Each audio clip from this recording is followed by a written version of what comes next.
The morning Rebecca Hayes drove past the weathered auction sign at Meadowbrook Farm, she had exactly $47 in her checking account and a foreclosure notice burning a hole in her purse.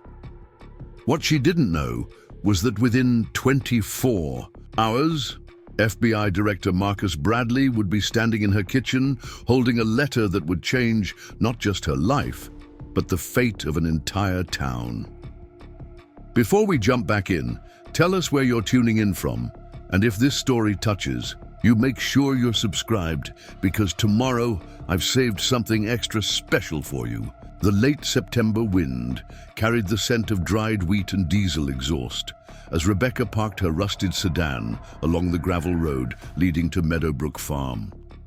3 years of drought had turned Cedar Valley's once golden fields into patches of stubborn brown grass, and the abandoned farm looked like it had given up fighting long ago. Rebecca stepped out of her car, her worn boots crunching on loose stones, and surveyed the crowd already gathering for the auction. Behind her, the car doors slammed as her children emerged.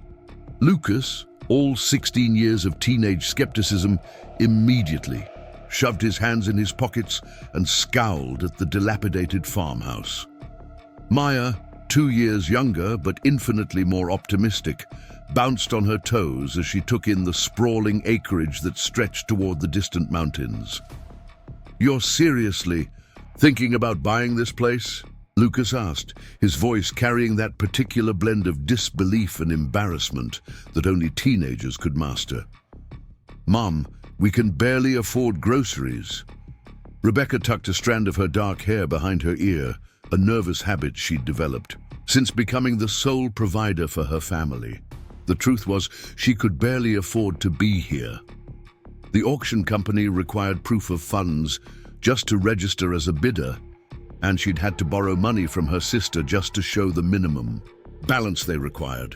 But something about this place called to her, something deeper than logic or financial sense.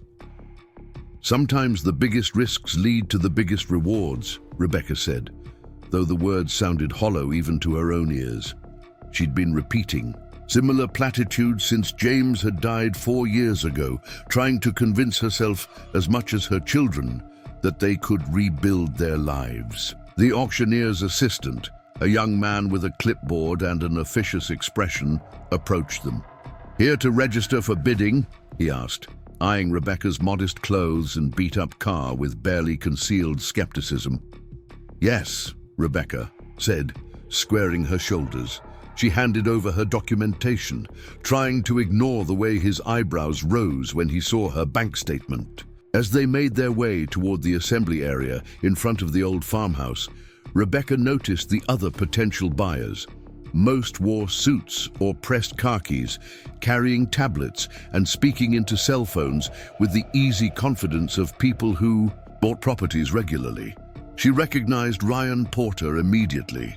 His face had been on billboards throughout the county advertising Sterling Land Group's latest development project. He stood with 2 associates, all of them photographing the property and making notes.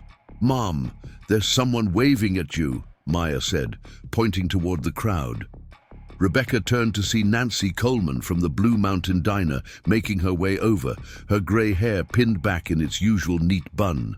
Nancy had been the first person to offer Rebecca a job after James's death, and she'd been flexible with schedules when the kids needed their mother. "Didn't expect to see you here," Nancy said, slightly out of breath from the walk. "Though I heard through the grapevine you'd been asking about the old Meadows place." "Just looking," Rebecca said quickly, though they both knew that wasn't true. "Thought it might be interesting to see how these auctions work." Nancy's knowing smile said she wasn't fooled. "You know, my grandmother used to tell stories about this farm. Back during the war, it was something special. Samuel Meadows was doing agricultural experiments, developing wheat strains that could grow in harsh conditions. Government contracts. Very hush-hush." Lucas perked up at this, his interest finally piqued. "Government contracts like military stuff?" "Food security," Nancy explained. During World War II, making sure we could feed our troops and allies was crucial. Samuel Meadows was apparently some kind of agricultural genius, created wheat varieties that could survive almost anything.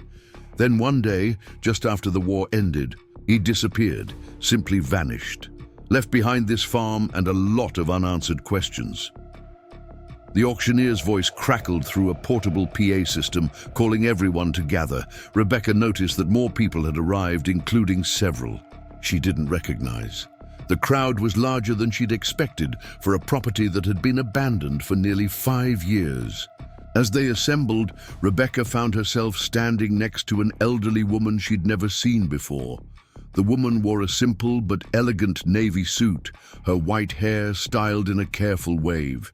She held herself with a quiet dignity that made her stand out among the more aggressive-looking developers and investors. "First auction?" the woman asked, noticing Rebecca's nervous fidgeting with her bidder number. "Is it that obvious?" Rebecca replied with a self-deprecating laugh. "We all start somewhere," the woman said kindly. "I'm Dorothy Whitfield. I have a weakness for old farms with good bones." "Rebecca Hayes," she responded, shaking the offered hand. "Though I'm not sure I can afford even the bones of this place." Dorothy's eyes crinkled with amusement. Sometimes it's not about what you can afford, but what you can't afford to lose. Before Rebecca could ask what she meant, the auctioneer began his practice spiel about terms and conditions. Cash or certified funds only, 10% deposit required immediately, closing within 30 days. Each requirement felt like another stone added to the weight already pressing on Rebecca's chest. "Ladies and gentlemen," the auctioneer boomed, "we're here today for the absolute auction of the historic Meadowbrook Farm. 160 acres, including farmhouse, barn, outbuildings, and agricultural land, due to foreclosure proceedings. Against the estate, bidding will start at $75,000. Rebecca's heart sank.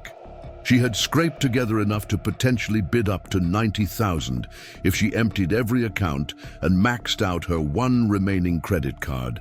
But looking around at the serious faces and expensive cars, she realized how naive she'd been.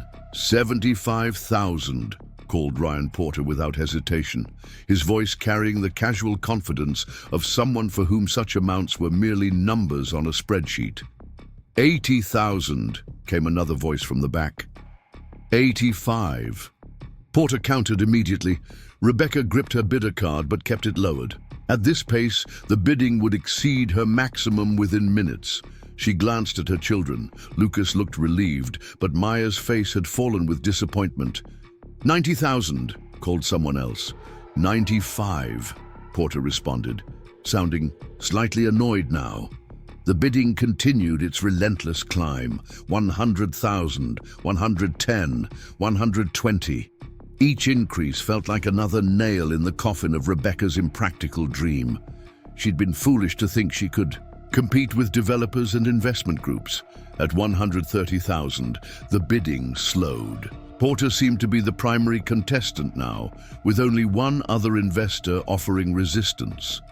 Rebecca noticed Dorothy Whitfield watching the proceedings with interest, but hadn't raised her card once. $140,000, Porter announced, his tone suggesting he expected this to be the final bid. The auctioneer scanned the crowd.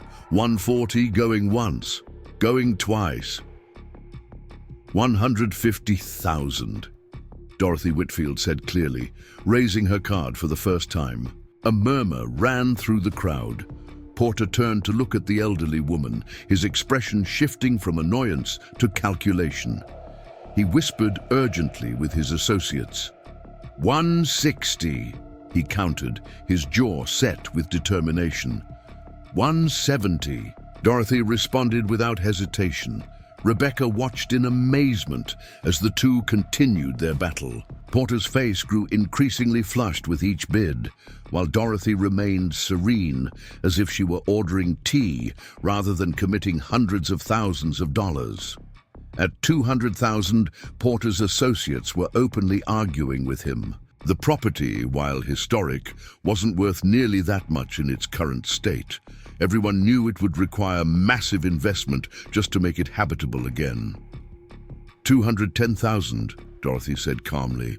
Porter glared at her for a long moment, then shook his head in disgust. "It's not worth it," he muttered to his team. "Let her have her overpriced ruin." The auctioneer looked around one final time. $210,000 going once. Preparing and narrating this story took us a lot of time, so if you are enjoying it, subscribe to our channel. It means a lot to us. Now back to the story. Going twice. Sold to bidder number 14. The crowd began to disperse, many heading to their vehicles, while others lingered to discuss the surprising outcome. Rebecca gathered her children, trying to hide her disappointment. It had been a foolish dream anyway. Mrs. Hayes? Dorothy Whitfield appeared beside them, her purchase papers already signed and in hand. "I wonder if you might join me for coffee. I have a proposition I'd like to discuss." Rebecca blinked in surprise. "I'm sorry, but I don't understand. You just bought the farm." "Indeed I did," Dorothy smiled. "But I didn't buy it for myself. Shall we talk? Nancy's Diner is just down the road, I believe." 20 minutes later, they sat in a corner booth at the Blue Mountain Diner, steaming cups of coffee between them. Lucas and Maya had taken seats at the counter, where Nancy was plying them with fresh-baked cookies and stories about the town's history. "You seem confused," Dorothy observed, stirring cream into her coffee with deliberate precision. "That's an understatement," Rebecca admitted. "You paid more than double what that property's worth, and now you want to talk to me? I don't even know you." Dorothy reached into her purse and pulled out a manila folder. "What do you know about Meadowbrook Farm's history?" "Just what Nancy mentioned earlier. Something about agricultural experiments during World War II, and the owner disappearing afterward."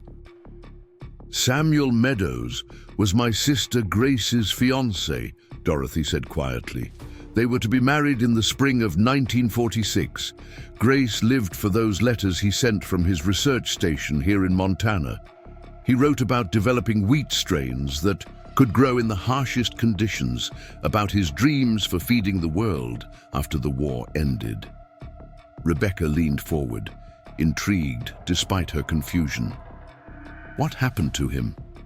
"Nobody knows. His last letter to Grace was dated March 15th, 1946. He mentioned a breakthrough, something about documenting his research for posterity. Then, nothing. He simply vanished. The authorities investigated, but found no signs of foul play. The farm was eventually sold for taxes, changed hands several times, and finally fell into foreclosure."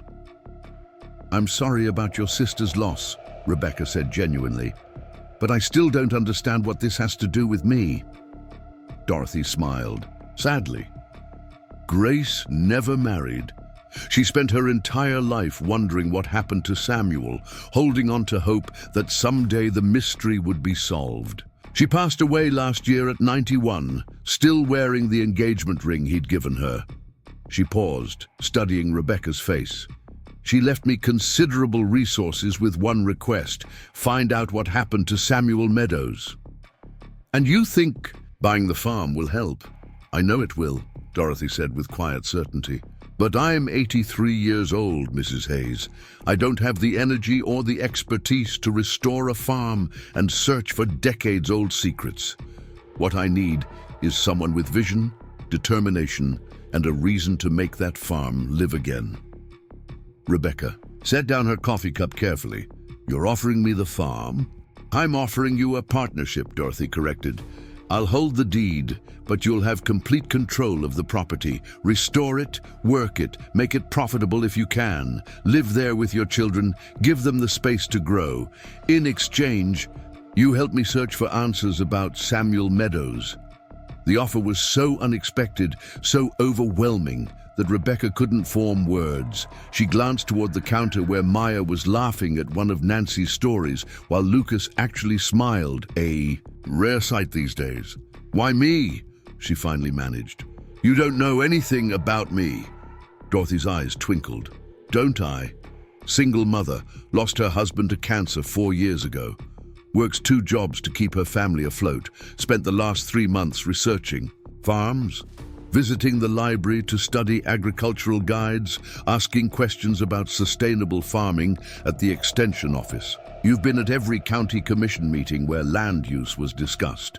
You even started a savings account specifically labeled Future Farm Fund, though I imagine today's auction proved it wasn't quite enough." Rebecca felt heat rise in her cheeks. "How could you possibly know all that?" "Cedar Valley is a small town, Mrs. Hayes. People talk, especially to old women who know how to listen. I've been watching, waiting for the right person. When I learned you were interested in Meadowbrook Farm specifically, I knew I'd found who I was looking for." "This is insane," Rebecca said. But even as the words left her mouth, she felt a spark of hope igniting in her chest. "I don't know anything about finding missing persons or solving mysteries from the 1940s. But you know about hard work, about building something from nothing, about protecting what matters," Dorothy countered. "The mystery of Samuel Meadows has waited 77 years. It can wait a bit longer while you establish yourself on the farm. What matters is that the search continues, that someone cares enough to look." Rebecca turned to look at her children. Again. Lucas was actually engaged in conversation with Nancy's nephew, discussing something about vintage motorcycles. Maya had spread out her homework on the counter, completely at ease in the warm, friendly atmosphere of the diner.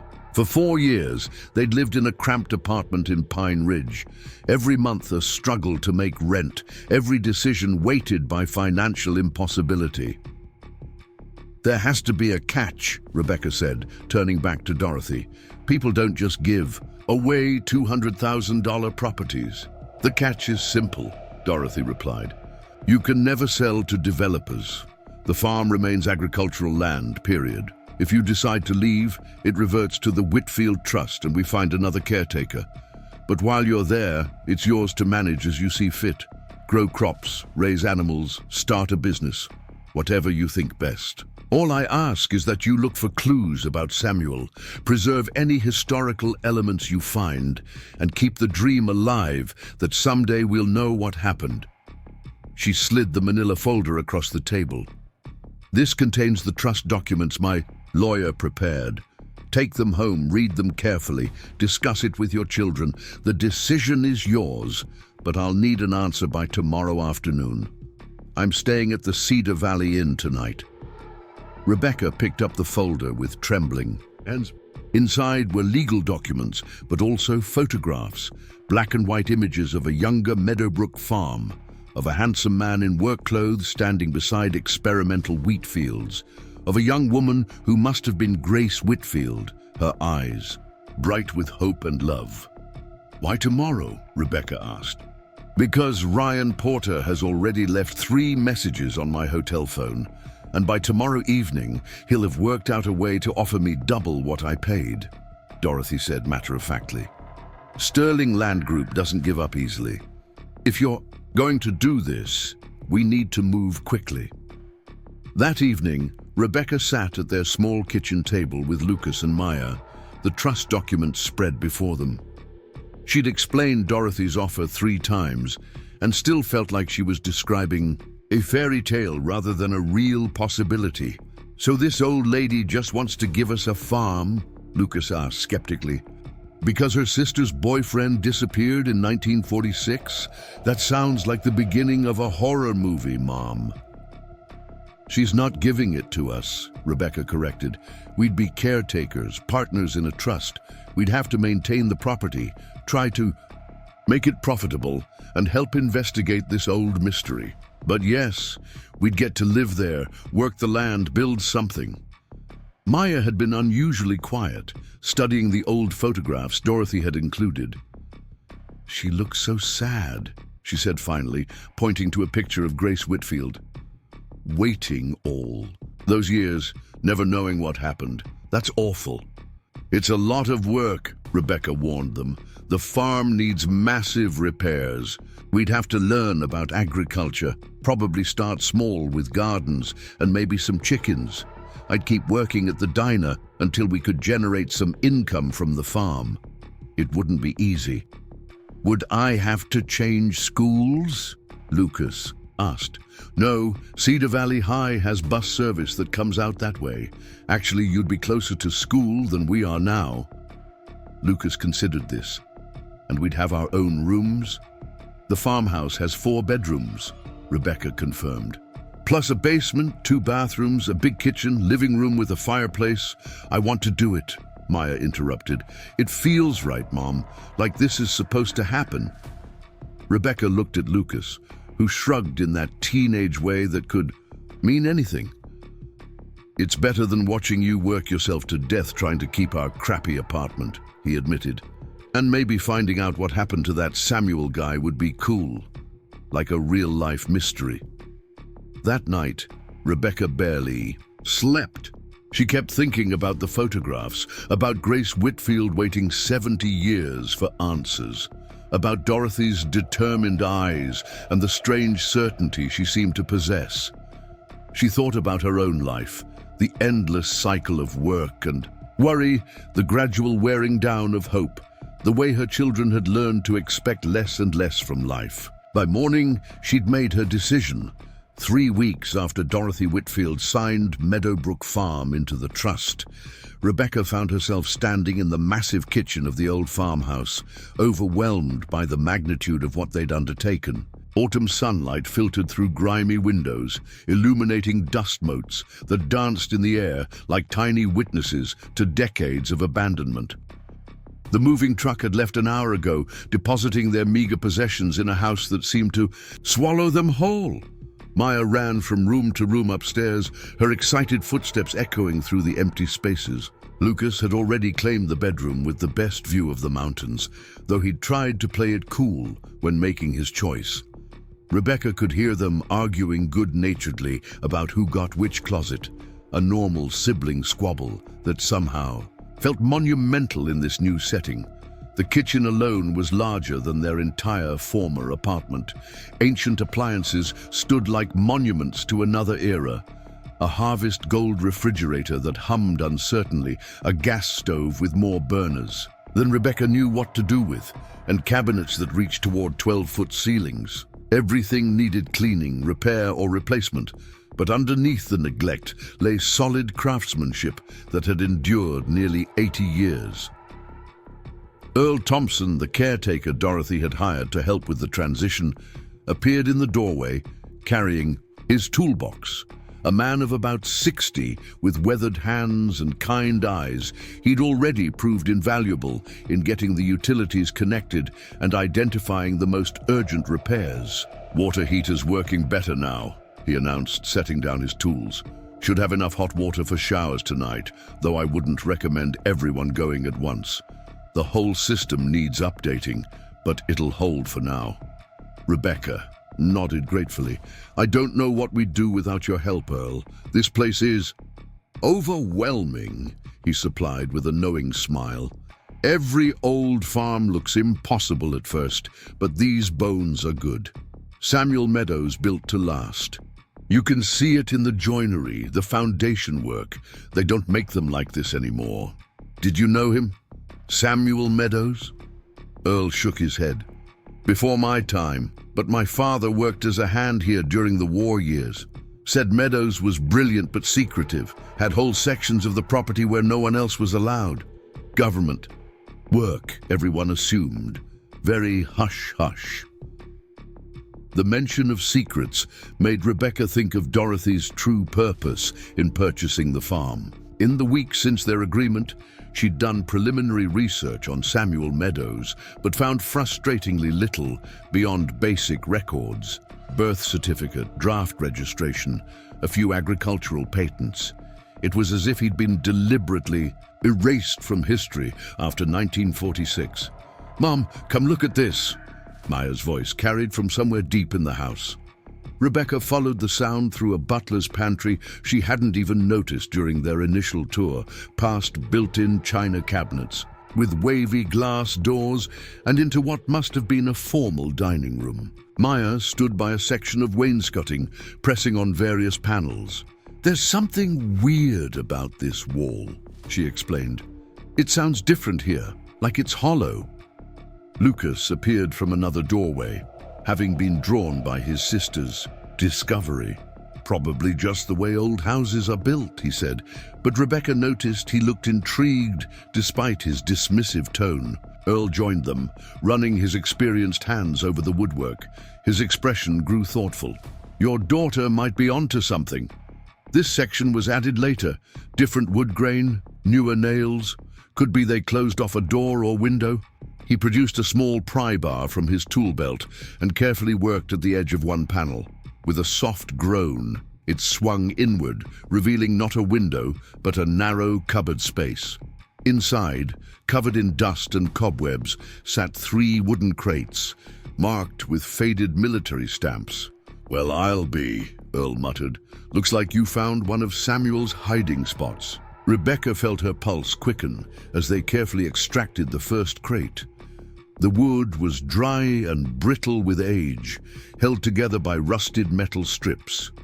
Lucas grabbed Earl's hammer and worked at the edges until the top came free, revealing stacks of documents wrapped in oilcloth. "Should we call Dorothy?" Maya asked, bouncing with excitement. "Let's see what we have first," Rebecca decided, carefully unwrapping the first bundle. The papers inside were remarkably well preserved, protected by their waterproof covering. Her eyes widened as she recognized technical diagrams and notes about wheat cultivation, but these were far more sophisticated than simple farming records. "Genetic modification protocols," she read aloud from one page. "Radiation-induced mutation procedures, yield enhancement through selective breeding." She looked up at the others. "This is advanced stuff, even by today's standards. In the 1940s, this would have been revolutionary." Earl whistled low. "No wonder the government was interested. During the war, everyone was worried about food security. If Meadows had developed super wheat that could grow anywhere." "Mom, look at this," Lucas interrupted, holding up a different document. The letterhead made Rebecca's breath catch. "Office of Strategic Services, the World War II predecessor, to the CIA." The letter was dated February 3rd, 1946, and signed by someone identified only as Handler J.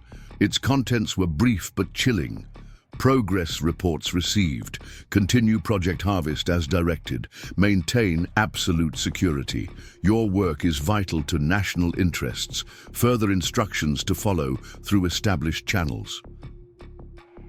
"This wasn't just agricultural research," Rebecca said slowly. "Samuel Meadows was involved in some kind of classified government project. Bin." They spent the next hour carefully cataloging the contents of all 3 crates. Most documents related to agricultural experiments, but scattered throughout were references to something called the Contingency Protocol, and mentions of activation procedures that seemed to have nothing to do with farming. As the afternoon sun slanted lower through the dusty windows, Rebecca's phone buzzed. Dorothy's name appeared on the screen. "I was wondering when you'd call," Dorothy said warmly when Rebecca answered. "How's the move going?" "We've found something," Rebecca said, then described their discovery in detail. She could hear Dorothy's breathing quicken as she listed the types of documents they'd uncovered. "I'm coming over," Dorothy said immediately. "Don't move anything. Else. And Rebecca, don't mention this to anyone else just yet. If Samuel was involved in classified work, we need to be careful about how we proceed." Urgently, while they waited for Dorothy, Rebecca set Maya and Lucas to work on more mundane tasks, unpacking kitchen essentials and making up beds for the night. But she could see their minds were elsewhere, spinning stories about secret agents and hidden treasures. Dorothy arrived as the sun was setting, her usual composed demeanor replaced by barely contained excitement. She went straight to the dining room, where they'd arranged the documents on the long table, sorted by type and date. "Oh my," she breathed, picking up a photograph they'd found tucked between technical papers.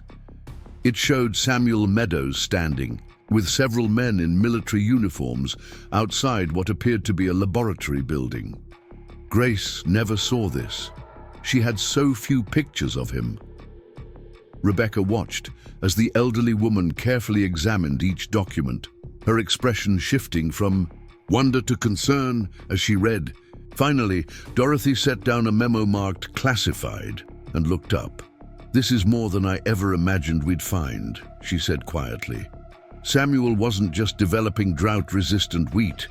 He was working on something called agricultural warfare, defense, ways to protect our food supply if enemies tried to destroy crops through biological or chemical means.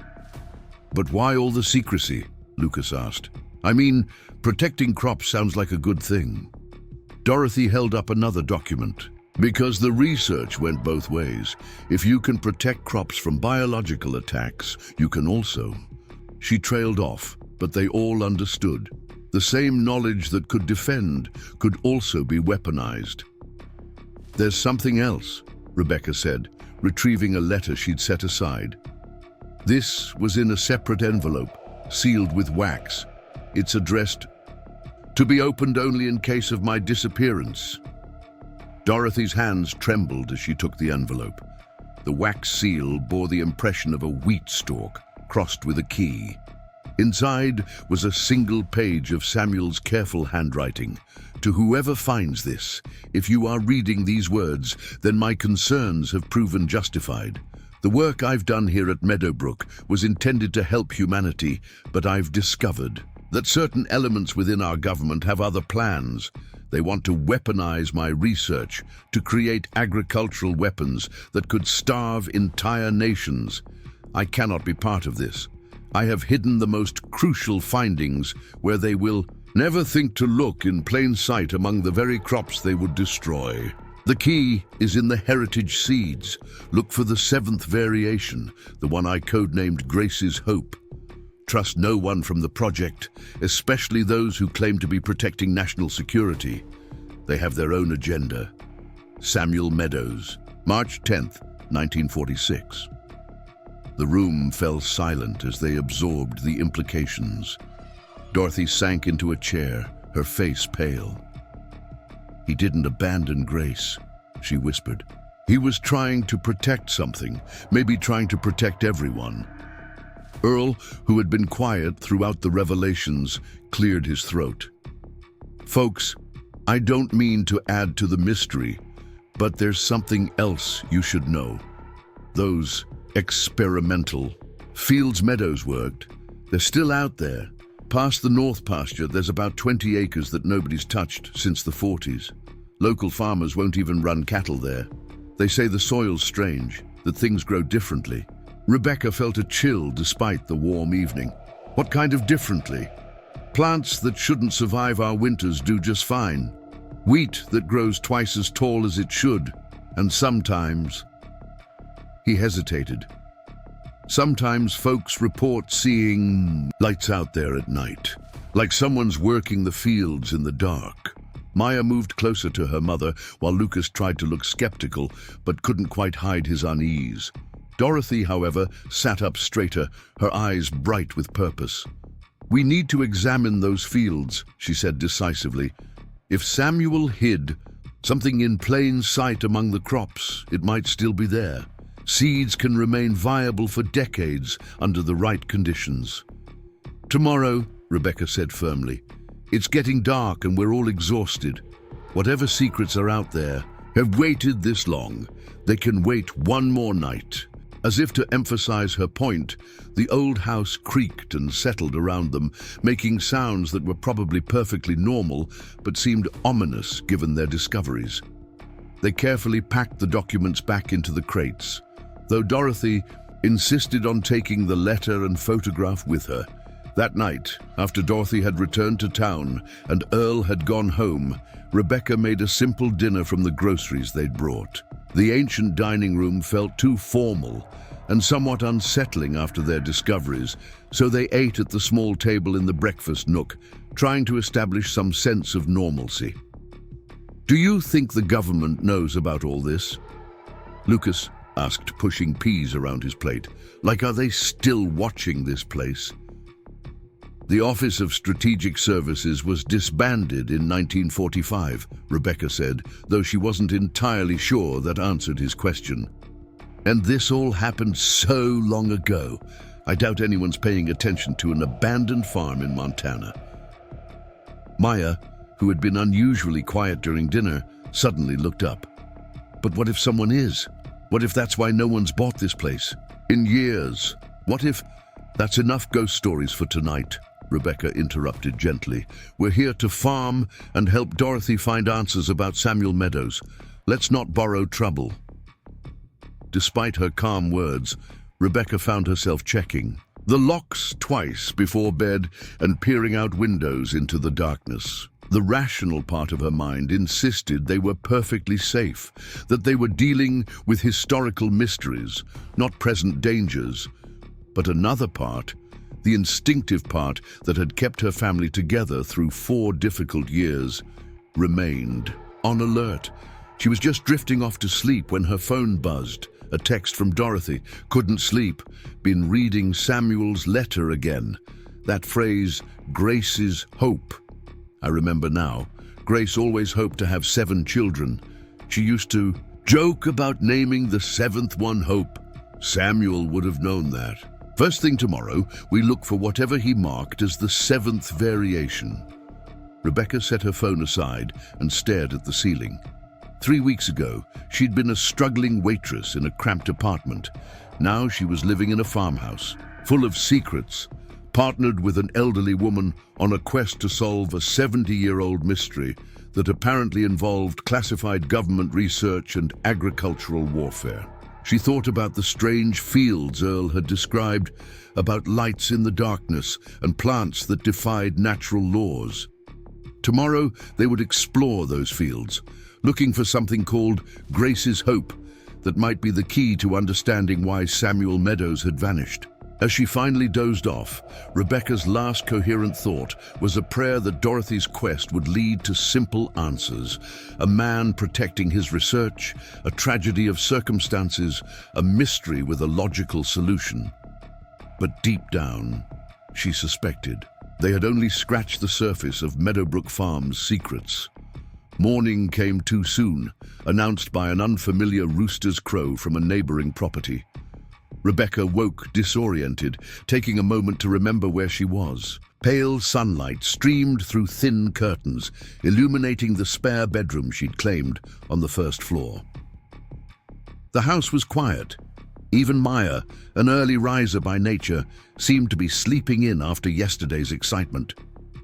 Rebecca made coffee in the ancient percolator, surprised when it produced a brew that was actually quite good.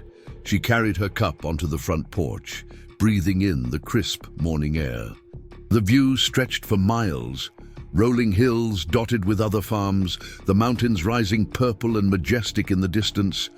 No traffic, no sirens, just the whisper of wind through dry grass and the distant lowing of cattle.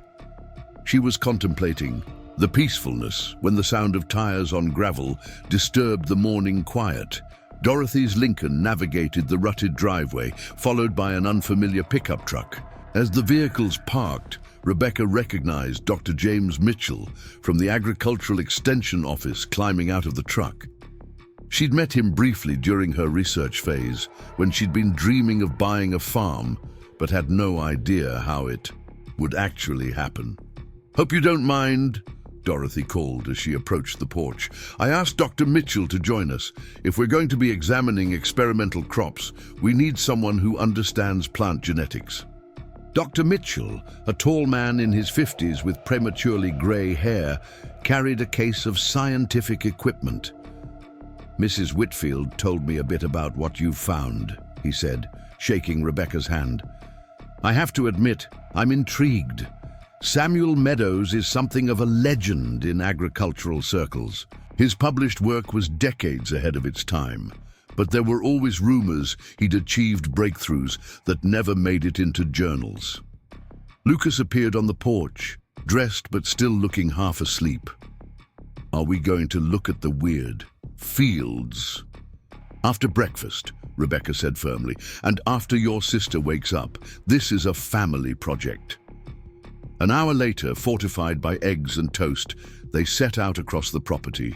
Earl had joined them, carrying an old map he'd found in the barn that showed the farm's layout from the 1940s.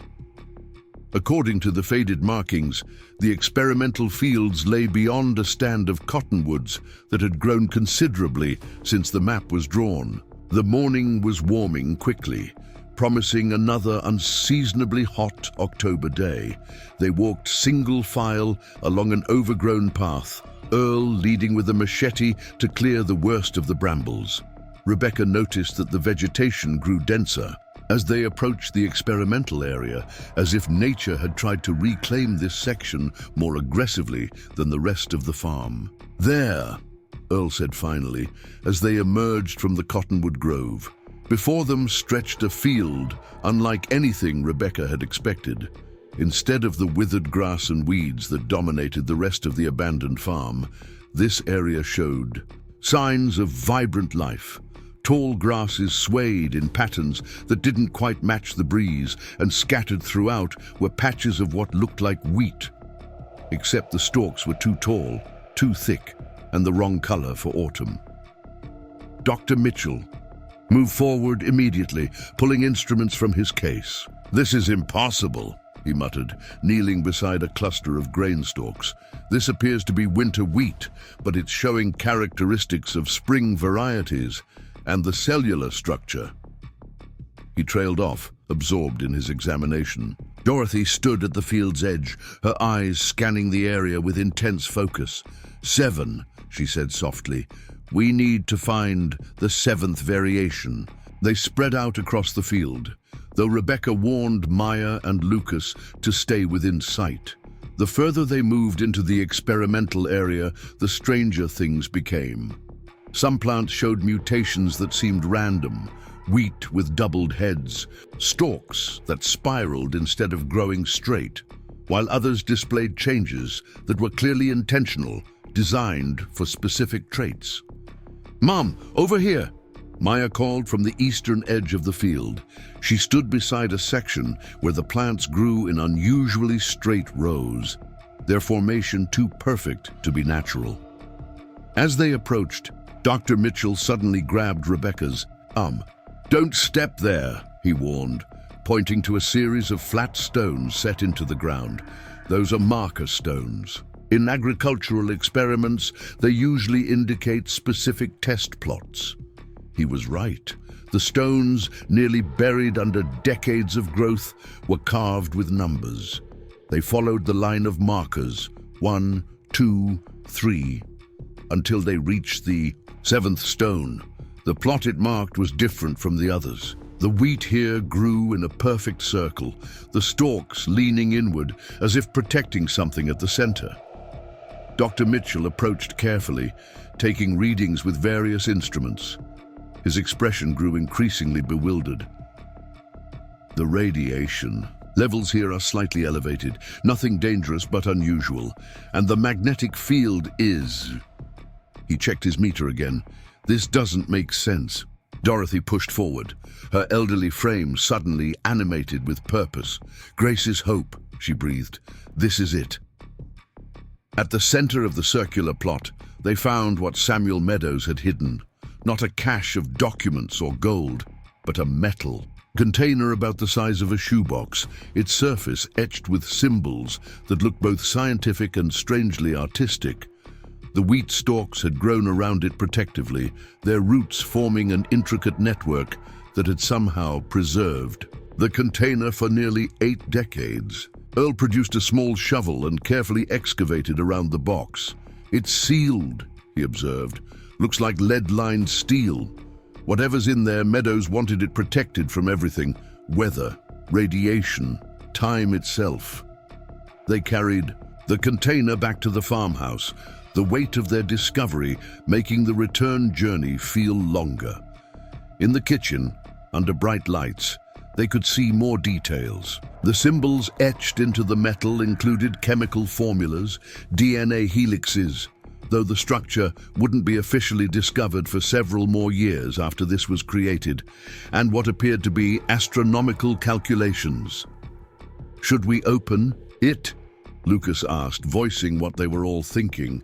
Dr. Mitchell ran his scanner over the container. "It's not radioactive, at least not at dangerous levels. But given what we've found so far, maybe we should—" He was interrupted by the sound of vehicles approaching, multiple vehicles moving fast. Through the kitchen window, Rebecca saw a convoy of black SUVs racing up the driveway, dust billowing behind them. "Everyone stay calm," Dorothy said, though her own voice was tight with tension. The vehicles skidded to stops in the yard, and men in dark suits emerged with practiced efficiency. They moved to secure the perimeter of the house, while one man, clearly the leader, approached the front door. Rebecca's heart hammered as she went to answer the forceful knock. The man on the porch was tall and authoritative, with steel-gray hair and eyes that seemed to take in everything at once. "Mrs. Hayes?" he asked, though it wasn't really a question. "I'm Director Marcus Bradley, Federal Bureau of Investigation. We need to talk about what you've found on this property." Behind him, Rebecca could see agents setting up equipment, their movements suggesting this wasn't a casual visit. One agent carried what looked like a radiation detector. Another had a case marked Biohazard Response Unit. "I don't understand," Rebecca managed. "We've just moved in. We're renovating an old farm."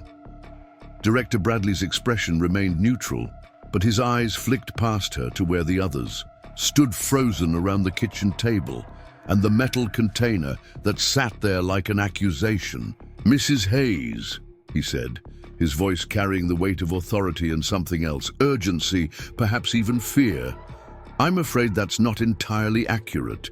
You've stumbled onto something that's been classified at the highest levels of government for 77 years, something we hoped would never surface." He stepped closer, lowering his voice. "Samuel Meadows didn't just disappear in 1946. He was murdered. And what he was working on, what you've apparently found, has the potential to destabilize global food security if it falls into the wrong hands." Rebecca felt the blood drain from her face. Behind her, she heard Maya gasp and Lucas mutter something under his breath. Dorothy's hand found her shoulder, squeezing gently in support. "May we come in?"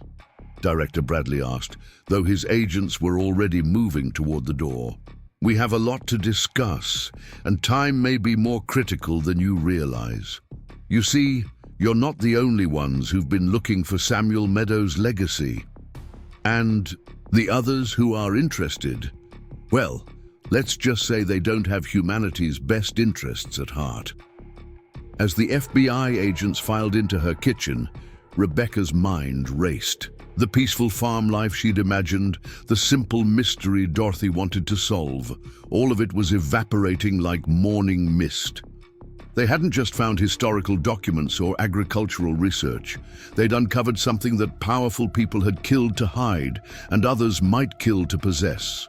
The metal container sat on her kitchen table, its etched symbols gleaming under the fluorescent lights, holding secrets that had waited 77 years to threaten the world once again.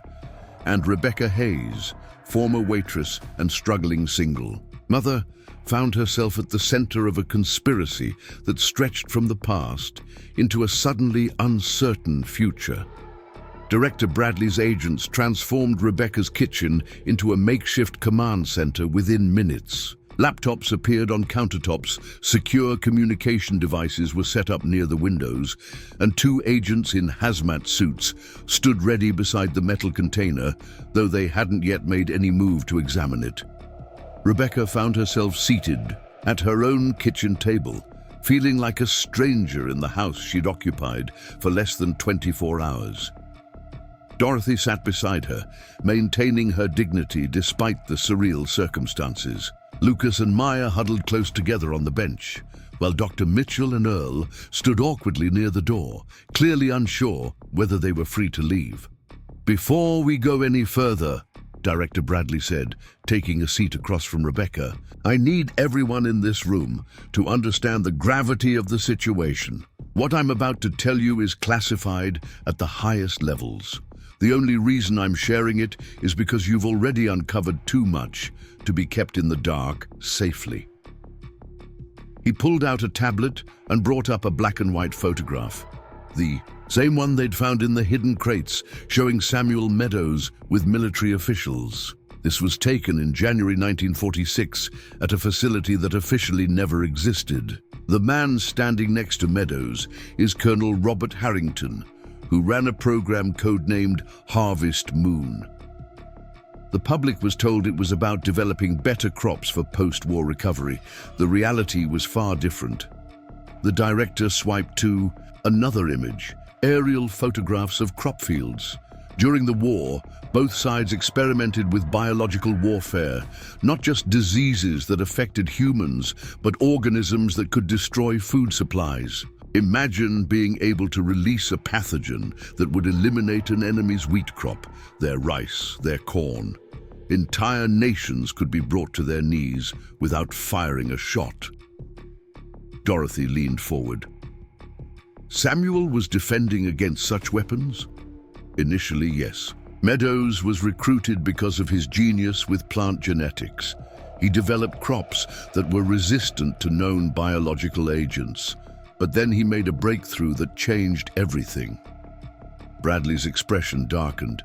He created something that could both protect and destroy, a biological switch that could be activated to make crops either super-resistant or completely vulnerable to specific pathogens.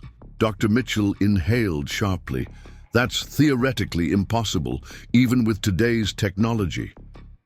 And yet Meadows achieved it in 1946, Bradley continued. He called it the Prometheus Protocol, the power to give or take away humanity's agricultural fire. In the right hands, it could end world hunger by creating crops that could grow anywhere, resist any disease. In the wrong hands,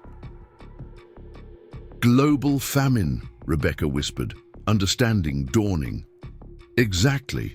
When Meadows realized how his discovery could be weaponized, he tried to destroy his research. The official story was that he succeeded, that all traces of the Prometheus Protocol were eliminated. His disappearance was staged to look like he'd fled the country, maybe defected to the Soviets. In reality, Bradley paused, his jaw tightening. In reality, elements within our own government killed him to prevent him from destroying what they saw as the ultimate weapon. Maya's voice was small, but clear in the silence that followed. Why didn't they use it then? If they killed him to keep the weapon? Because Meadows was cleverer than they realized, Bradley explained. He'd hidden crucial components of the research, scattered the pieces so that no one could reconstruct the complete protocol.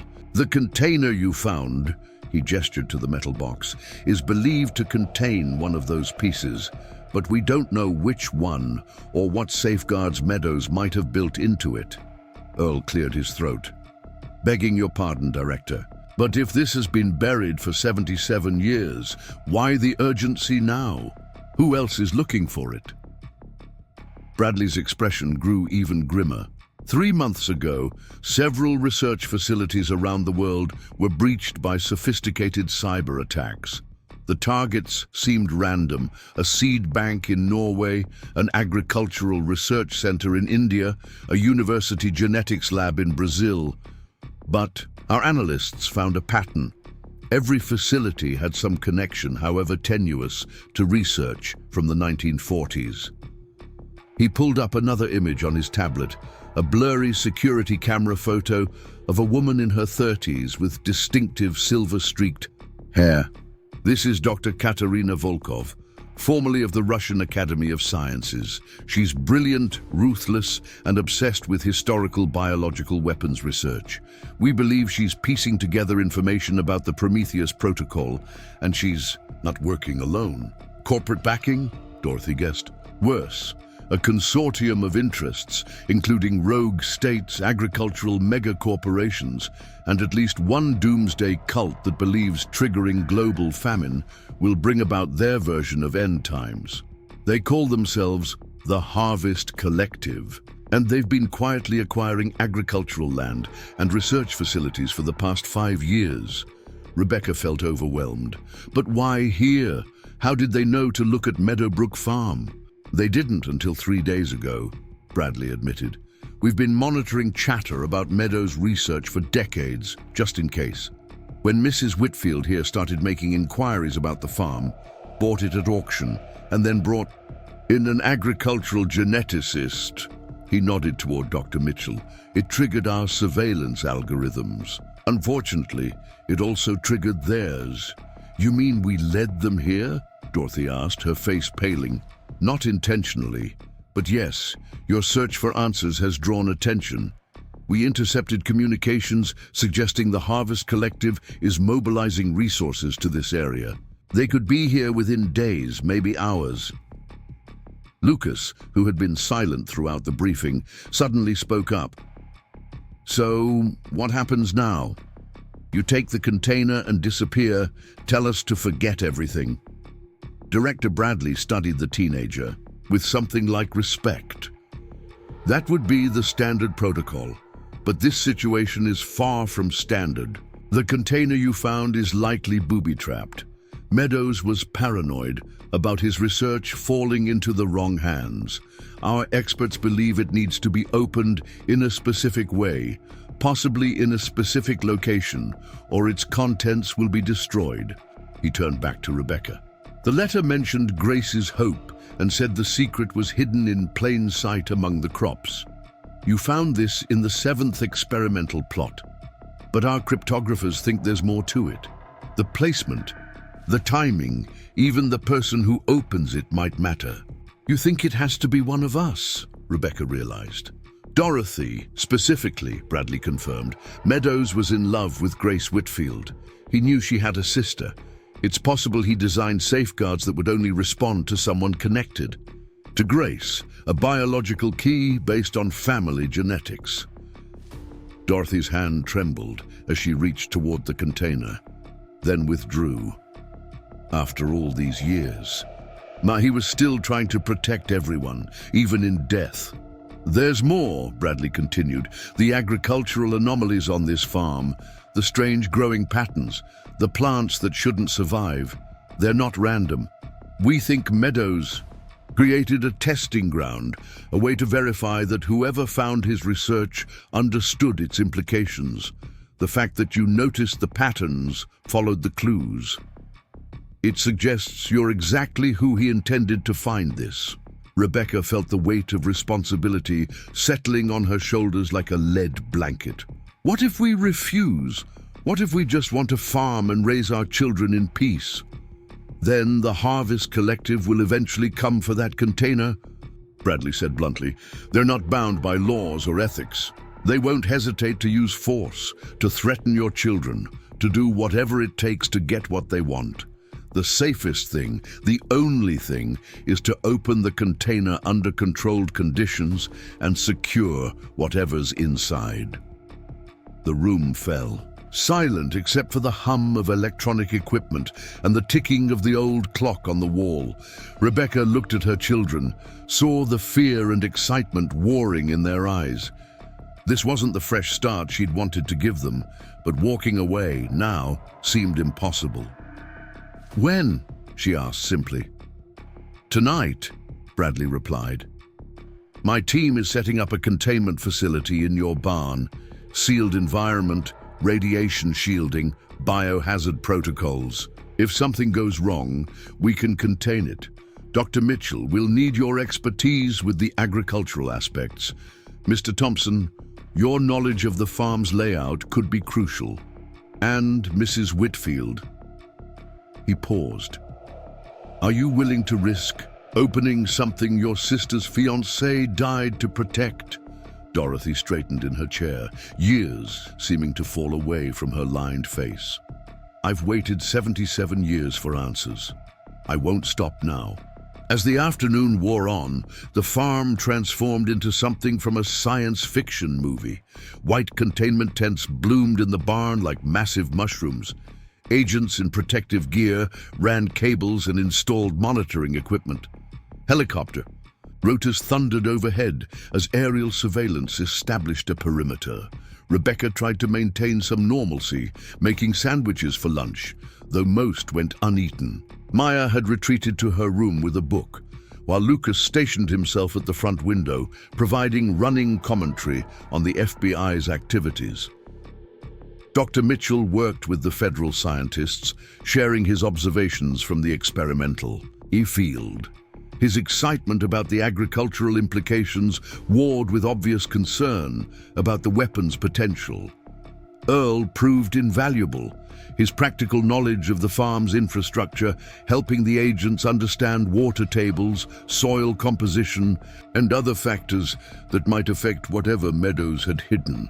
As evening approached, Director Bradley found Rebecca standing on the back porch, staring out at the experimental fields where they'd found the container. The setting sun painted the strange wheat in shades of gold and crimson.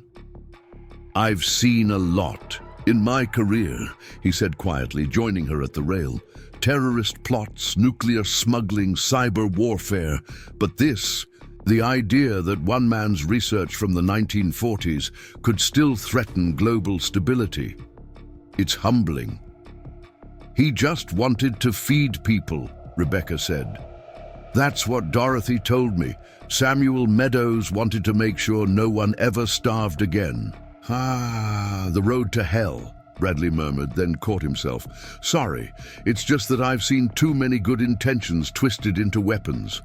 The atomic bomb was supposed to end wars.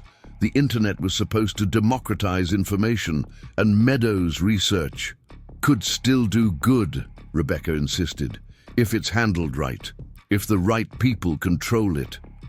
Bradley smiled sadly. "And who are the right people, Mrs. Hayes? Governments, corporations, international committees? Every option has failed us before." Before Rebecca could answer, an agent approached them urgently. "Director, we have a problem. Satellite surveillance shows vehicles approaching from 3 directions. They're not using the main roads." Bradley's demeanor shifted instantly from philosophical to operational. "How many?" "At least a dozen vehicles. They'll be here within the hour." The director pulled out his secure phone, already barking orders. "I need the response team airborne now. Set up roadblocks at these coordinates and get Mrs. Whitfield to the containment area. We're out of time." Rebecca's heart raced as she gathered her children. The theoretical threat had become terrifyingly real. Armed people were coming to her farm, willing to do whatever it took to claim Meadows' secret. In the barn, the containment tent glowed with artificial light. Inside, technicians had created a sterile environment complete with multiple fail-safes. The metal container sat on a steel table in the center, looking small and innocent under the harsh illumination. Dorothy entered the tent, wearing a hazmat suit that seemed to dwarf her elderly frame. Her eyes, visible through the face shield, showed determination mixed with fear. Rebecca, also suited up as a precaution, stood beside her. "Remember," the lead technician said through the intercom, "the moment you see any smoke, vapor, or unusual coloration, you back away immediately. We'll flood the chamber with suppressant foam." Dorothy nodded, approaching the container with careful steps. Her gloved hands trembled slightly as she examined the etched symbols more closely. "There's a pattern," she said, her voice tinny through the suit's speaker. "These aren't random, they're musical notes."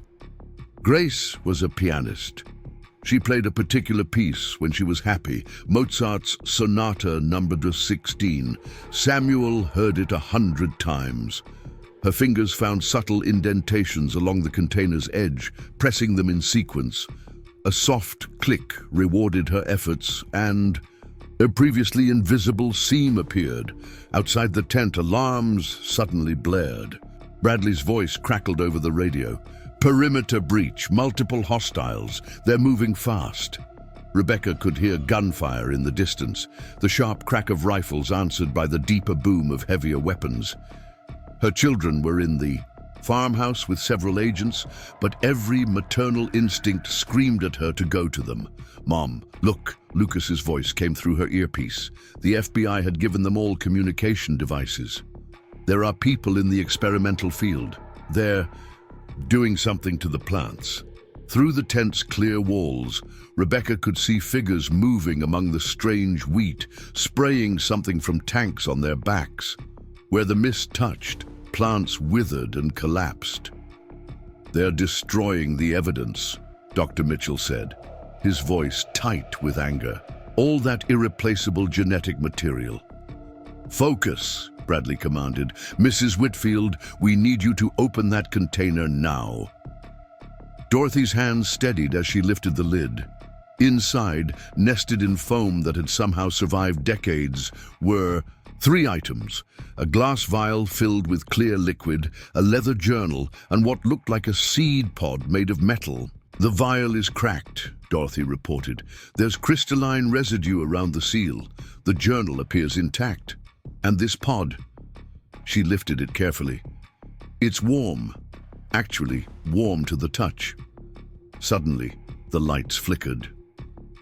Through her earpiece, Rebecca heard an agent shouting, "They've cut the main power!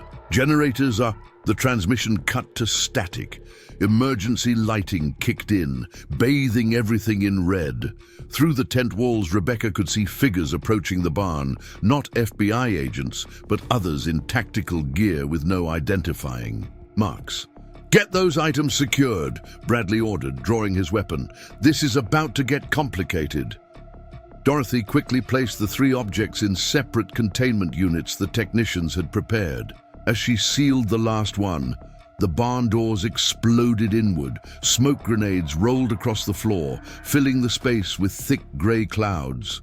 Rebecca grabbed Dorothy, pulling her down as gunfire erupted. The containment tent's walls, designed to contain biological hazards, offered little protection against bullets. Through the chaos, a figure emerged from the smoke. The woman from Bradley's briefing, Dr. Katerina Volkov, moved with predatory grace, her team flanking her as they advanced toward the tent. "Stand down," she called out in accented English. "We don't want casualties. Just give us Meadows' research and everyone walks away." "Not happening," Bradley responded from cover behind an overturned table. Volkov smiled coldly. "Then you've chosen the difficult path. You should know, Director, that your perimeter is compromised. Your reinforcements are dealing with distractions we've arranged. You're alone here." As if to emphasize her point, explosions rocked the farm. Through the torn tent wall, Rebecca could see fires burning in the distance, vehicles ablaze, the experimental field sending up pillars of black smoke. "Mom!" Maya's scream cut through the chaos. Rebecca's blood froze as she saw her daughter being dragged into the barn by 2 armed men, Lucas struggling in the grip of another. "Insurance," Volkov explained calmly. "The containers, please, or we'll discover whether Meadows' research is worth more than these children's lives." Rebecca started to rise, but Dorothy grabbed her arm. The elderly woman's eyes blazed with sudden fury and determination. "You want Meadows' legacy?" Dorothy called out, her voice stronger than Rebecca had ever heard it. "Then you should know he prepared for people like you." She pressed something on the metal seed pod, a hidden button Rebecca hadn't noticed. Immediately, the device began to emit a high-pitched whine that built rapidly in intensity. Volkov's eyes widened in recognition. "Dead man switch! Everyone! Out now!" Her team scrambled for the exits, dragging the children with them. Bradley and his remaining agents used the confusion to press their attack, trying to rescue Lucas and Maya in the chaos. The seed pod's whine reached a crescendo, then suddenly went silent. For a moment, Nothing happened. Then, from the experimental field, came a sound like nothing Rebecca had ever heard, part organic growth, part mechanical activation, as if the very earth were coming alive. Through the barn's shattered doors, she could see the surviving wheat in the field beginning to move, not with the wind, but with purpose. Stalks stretched and twisted, releasing clouds of spores that glowed with bioluminescent light. Where the spores touched Volkov's vehicles, metal began to corrode with impossible speed. Botanical defense system, Dr. Mitchell breathed in awe. He turned the plants themselves into guardians. Volkov's team retreated in panic as the spreading spores ate through their equipment, their weapons, anything synthetic or metallic. The plants seemed to recognize threats, focusing their attack on the intruders while leaving the FBI agents unharmed. In the confusion, Bradley's team managed to retrieve Lucas and Maya, hustling them back to relative safety. Volkov herself backed toward the barn door, her face a mask of rage and calculation. "This isn't over," she snarled. "We'll be back. And next time..." Her threat was cut short as tendrils of mutated wheat burst through the floorboards, wrapping around her ankles. She managed to tear free, but the message was clear. The farm itself had become hostile to invaders. As Volkov and her surviving team fled into the night, the botanical defense system gradually powered down. The glowing spores settled to the ground and dissipated. The animated plants returned to their normal state, and an eerie quiet descended over the farm. Rebecca clutched her children close, her heart still racing. Dorothy stood amid the wreckage of the containment tent, the 3 pieces of Meadows' legacy secured in their protective cases. "Is everyone all right?" Bradley asked, blood streaming from a cut on his forehead. "Define all right," Rebecca replied shakily. "We're alive, but those people, they'll come back, won't they?" "Probably," Bradley admitted. "But now we know the farm has defenses. Meadows didn't just hide his research, he created a fortress to protect it. The question is, what other surprises did he leave behind?" Dorothy picked up the leather journal from its containment unit, handling it with reverent care. "Only one way to find out," she said quietly. "It's time to read what Samuel wanted us to know." As FBI agents secured the damaged barn and called for medical support, Rebecca looked out at the experimental field. In the moonlight, the strange wheat swayed gently, looking perfectly normal again. But she'd seen what it could become, what Samuel Meadows had somehow programmed into its very DNA. They'd survived the first attack, but Volkov was right. This wasn't over. The secret of the Prometheus Protocol was still hidden in those 3 artifacts, waiting to either save or doom humanity. And Rebecca Hayes, who just wanted a quiet farm, life for her family, found herself guardian of a legacy that could reshape the world. The metal seed pod sat silent now, its purpose temporarily fulfilled. But Rebecca noticed it still emitted a faint warmth, as if waiting for the next threat. Whatever other defenses Meadows had built into Meadowbrook Farm, they would likely need them all before this was over. In the distance, sirens wailed as reinforcements finally arrived. But Rebecca's eyes remained fixed on the journal in Dorothy's hands, knowing that the real battle was just beginning. The truth about Samuel Meadows, about the Prometheus Protocol, about weapons that could end hunger or cause it, all of it waited in those aged pages. And somewhere in the night, Dr. Katerina Volkov was regrouping, planning her next assault on Meadowbrook Farm and its impossible secrets. The farmhouse kitchen had become a war room by dawn. FBI technicians had reinforced the windows with bulletproof panels, and communication equipment covered every available surface. But at the center of it all sat Dorothy, carefully turning the pages of Samuel Meadows' journal while everyone else maintained a respectful silence. Rebecca poured fresh coffee with hands that had finally stopped shaking. The night's events felt surreal in the morning light. The attack, the botanical defense system, her children held at gunpoint. Maya and Lucas sat close together on the window bench, unwilling to be separated after their ordeal.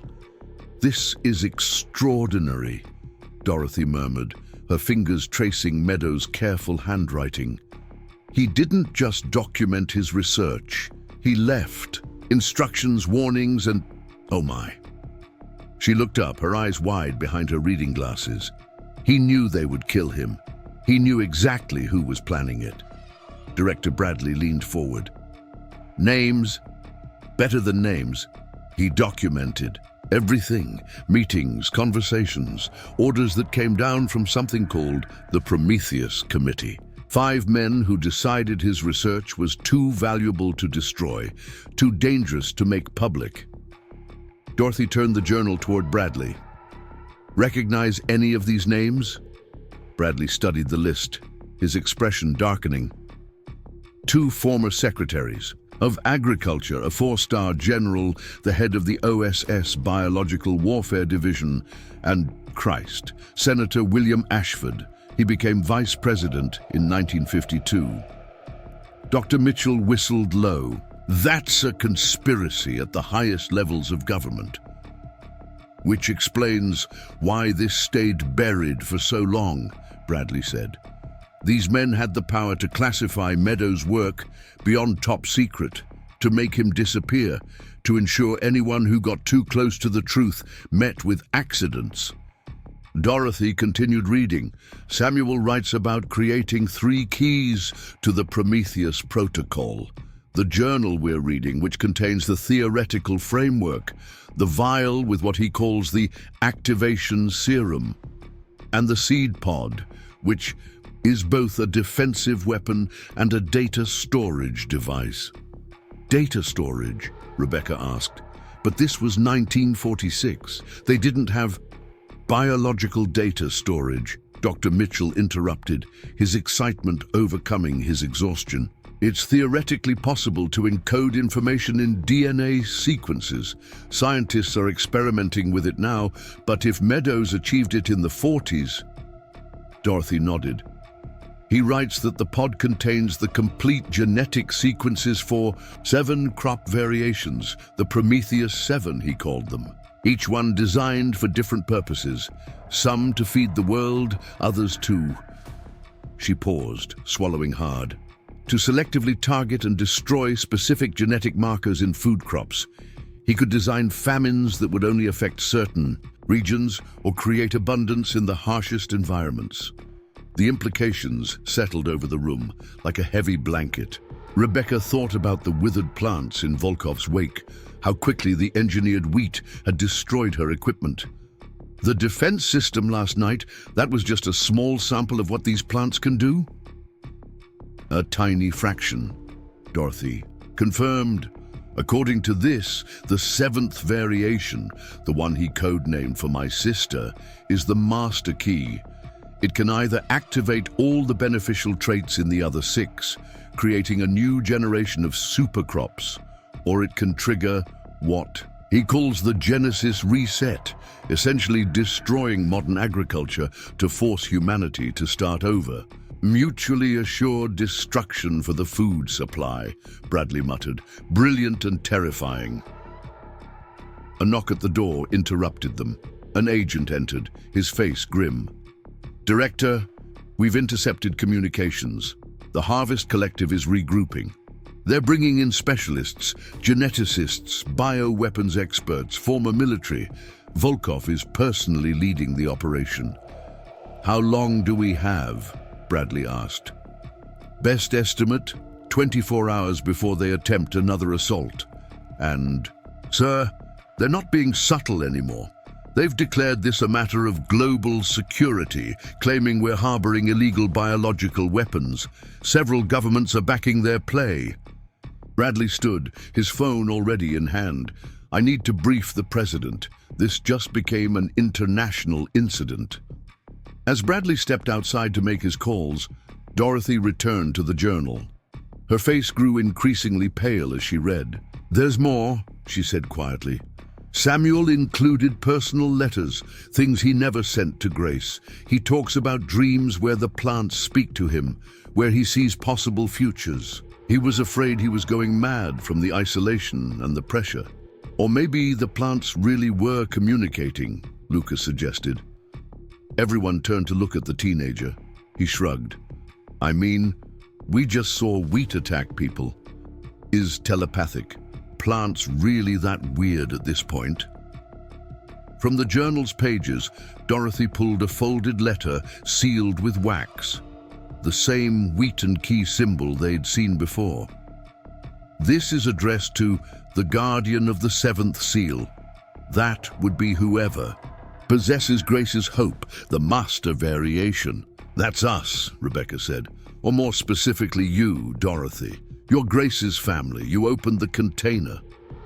Dorothy broke the seal with trembling fingers. As she read, tears began streaming down her face.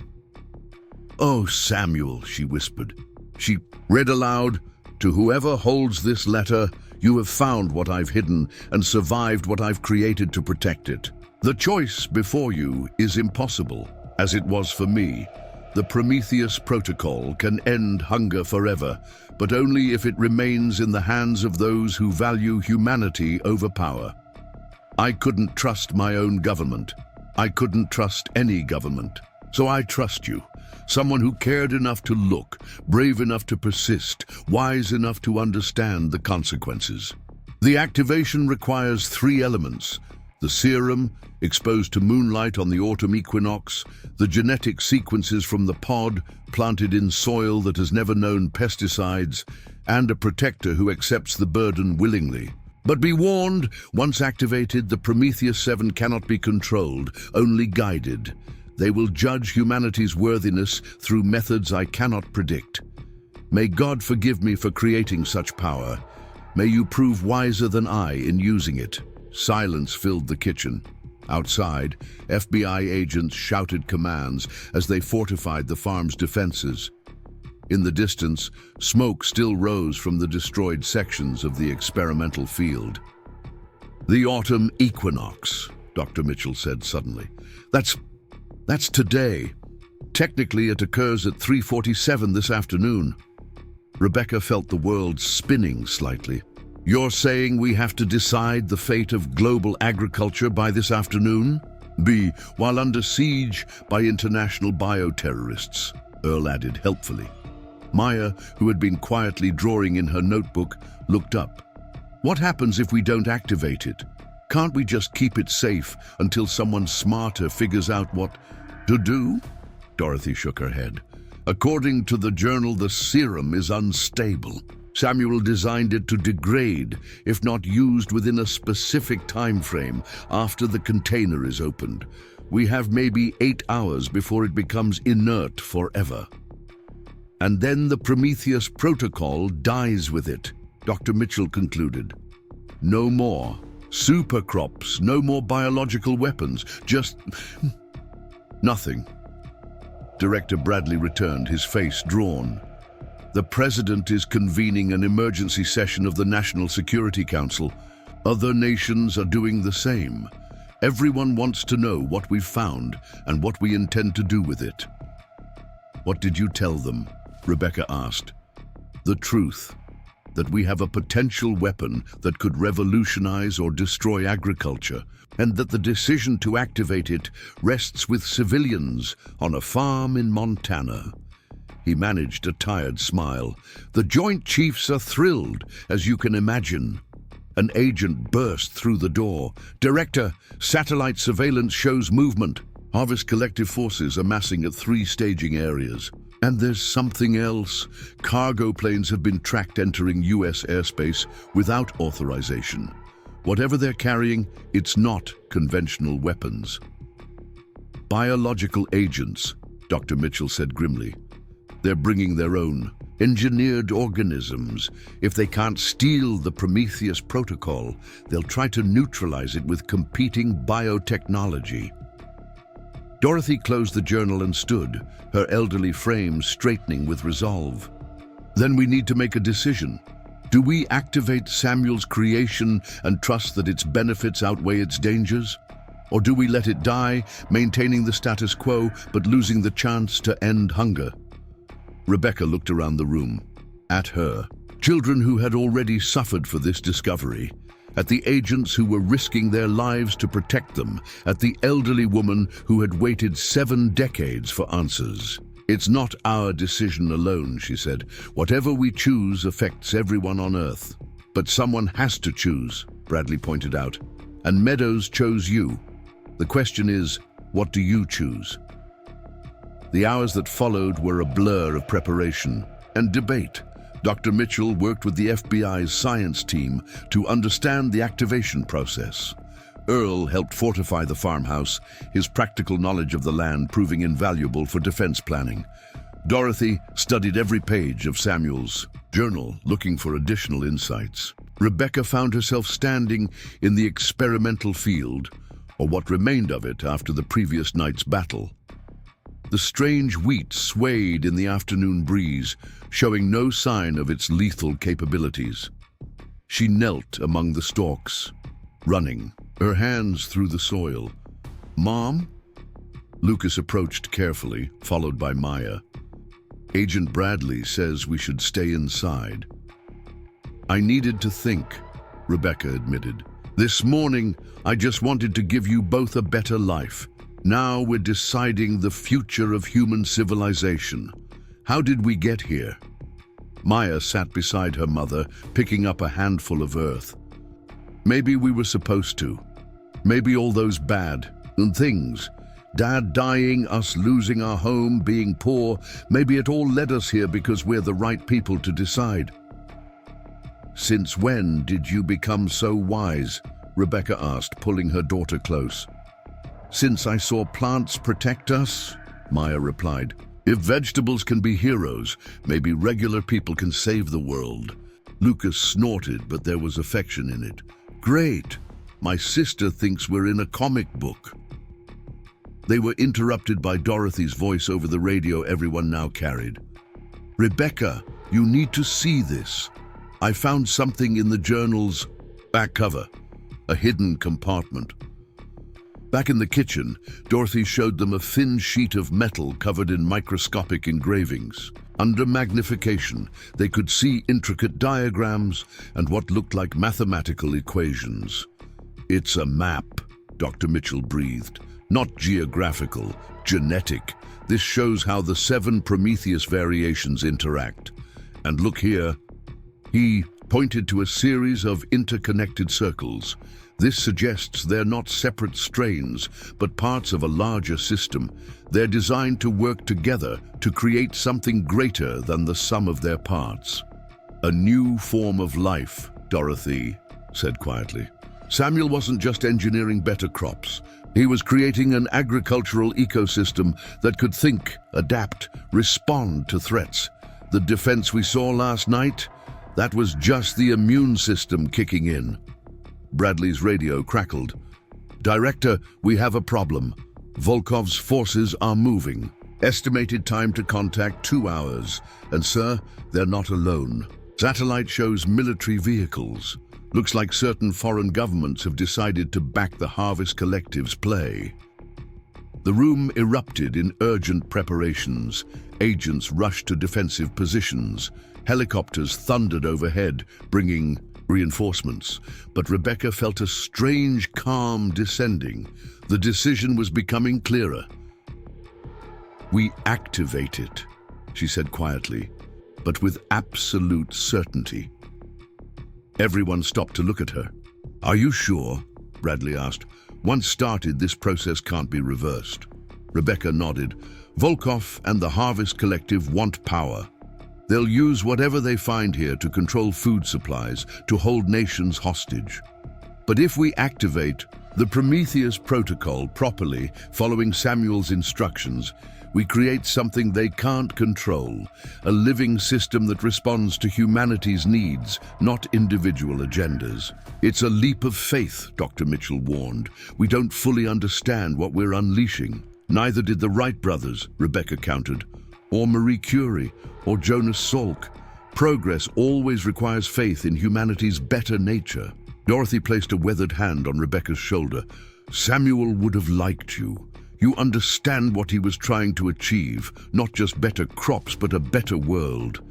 The equinox was less than an hour away when they assembled in the North Field where they'd found the container. The FBI had created a defensive perimeter, but everyone knew it was more symbolic than practical. If a coalition of hostile forces wanted to take the farm, they eventually would. Dr. Mitchell had prepared a sterile growing medium in a section of field that Earl confirmed had never been treated with chemicals.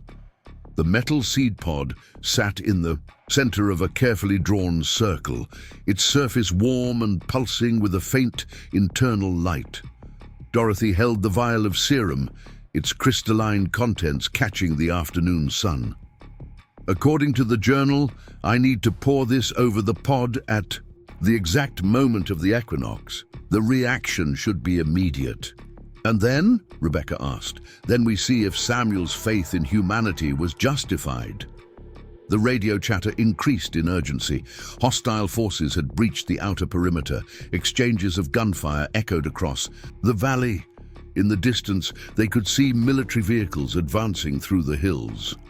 3 minutes to equinox, Dr. Mitchell announced, checking his synchronized timepiece. Suddenly, Lucas pointed skyward. What is that? High above, something that looked like a cloud was descending rapidly.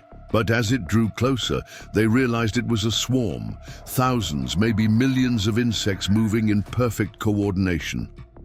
Biological warfare, Bradley said grimly. They're trying to disrupt the activation. All units prepare for...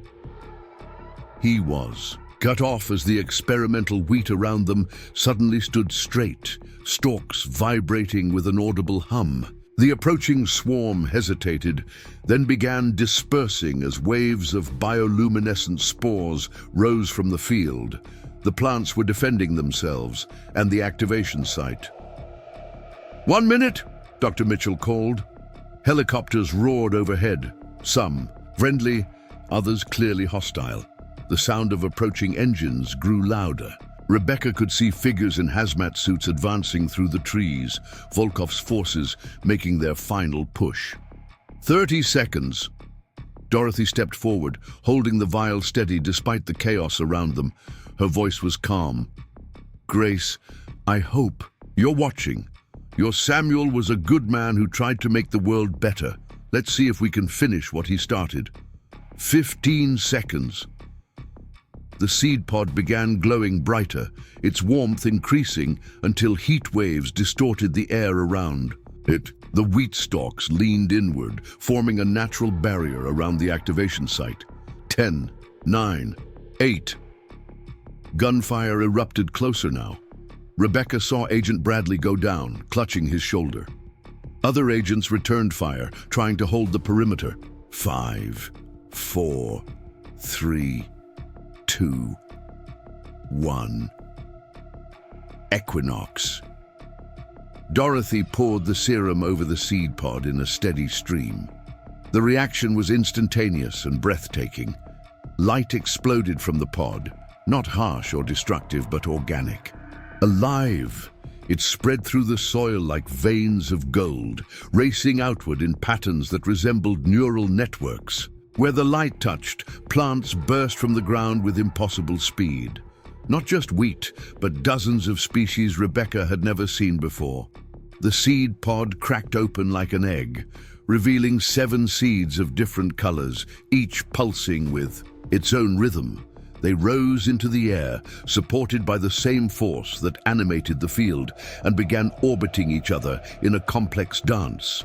From the advancing harvest collective forces came shouts of alarm. Their bioweapons, the insects, the engineered pathogens they'd released, were being neutralized by waves of spores from the new plants. Electronic equipment failed as root systems generated electromagnetic pulses. Vehicles bogged down as the very ground beneath them became treacherous.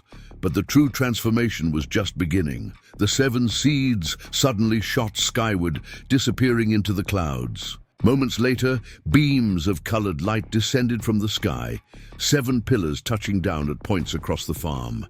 Where each beam landed, explosions of growth occurred.